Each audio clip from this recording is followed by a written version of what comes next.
তো এই গ্রেপ্তার কেন, খুব ঠিক স্পেসিফিক একটা মামলা, ওই মানে ওই বিস্ফোরক আইন, হত্যা মামলা, এই সমস্তগুলো কমন কিছু বিষয় আছে।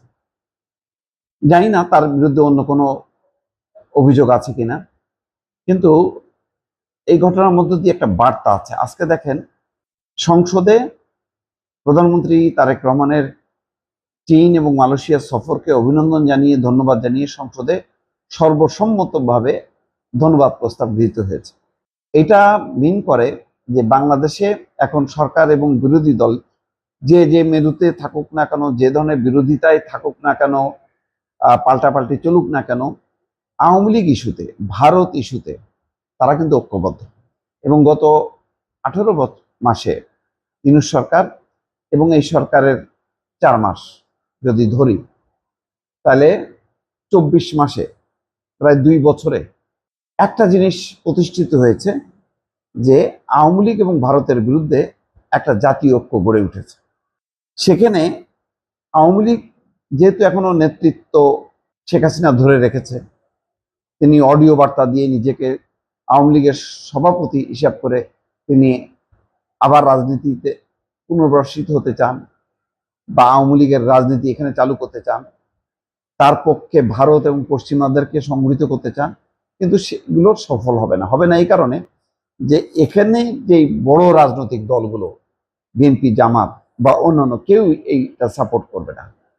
এবং এটা একটা 5ই আগস্টের গণঅভ্যুত্থানকে বিদেশিরা যেভাবে দেখেছে, তাতে দেখেছে তারা এটা সত্যিকার অর্থেই জনতার একটা অভ্যুত্থান। এটা আওয়ামী লীগ যতই বলুক না কেন এটা জঙ্গিবাদ, মৌলবাদের চক্রান্ত, এটা হবে না। এই কারণে সাম্প্রতিক সময়ে আওয়ামী লীগের তৎপরতা বেড়েছে, ভারতের সাথে সম্পর্কটাও তুলনামূলকভাবে ভালো হয়েছে, এবং পর্যটন ভিসা চালুর মধ্য দিয়ে মানুষের যাতায়াত বাড়বে। এখানে হয়তো আওয়ামী লীগ মনে করতে পারে তাদের লোকজন এই সুযোগে পর্যটন ভিসায় চলে যাবে, আবার হয়তো আসতে পারে, এরকম একটা পরিবেশ হয়তো তারা আশা করেছিল। এবং 23শে জুন যেভাবে সরকার শক্ত হাতে প্রতিষ্ঠা বার্ষিকীর কর্মসূচি ভণ্ডুল করে দিয়েছে, তাতে বার্তা হলো এটাই যে রাজনৈতিক সরকার হিসেবে বিএনপি অথবা তার বাইরে যে বিরোধী দল জামাত, কেউই আওয়ামী লীগকে ছাড় দেবে না, আওয়ামী লীগকে ছাড় দেবে না।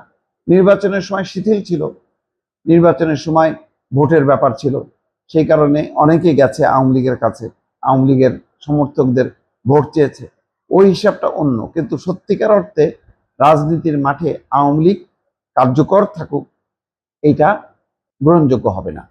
সেই কারণে বিএনপি সরকার আস্তে আস্তে, কিন্তু প্রথম দিকে মনে হচ্ছিল বেশ রিল্যাক্স, এখন কিন্তু তারা কঠোর হচ্ছে, সেটা নিশ্চয়ই দৃশ্যমান হয়েছে। জাহিদুর রহমান যেভাবে দিল্লি থেকে ব্যাক করলেন এবং পুরো সরকার তাকে যেভাবে সাপোর্ট দিয়েছে, তাতে পরিষ্কার যে বাংলাদেশ মাথা নত করে কারোর সাথে সম্পর্ক করবে না। বাংলাদেশ আওয়ামী লীগের পক্ষে যতই ভারত ওকালতি করুক না কেন, এগুলোকে প্রশ্রয় দেবে না। এবং আওয়ামী লীগ আলটিমেটলি পশ্চিমা দেশ বা ভারত কখনো তাদের পক্ষে সোচ্চারভাবে বক্তব্য রাখবে না, কারণ 5ই আগস্টের গণঅভ্যুত্থানটা সারা বিশ্ব মেনে নিয়েছে। তারা দেখেছে এটা মানুষের অভ্যুত্থান, এটা কোনো মৌলবাদী জঙ্গিবাদীদের কোনো চক্রান্ত না, এটা সত্যিকার অর্থেই একটা মানুষের অভ্যুত্থান। সুতরাং সেই অভ্যুত্থানে সরকার বিরোধী এই পক্ষের সঙ্গে পুরো বিশ্ব থাকবে, দেশের মানুষও থাকবে। এই অবস্থায় আওয়ামী লীগকে একটা বার্তাই হয়তো দিল বিএনপি এই নূর মোহাম্মদকে গ্রেপ্তারের মধ্য দিয়ে, যে না, শেখ হাসিনার নেতৃত্বে এই আওয়ামী লীগের সঙ্গে বিএনপি বা জামাত কেউই আপোষ করবে না।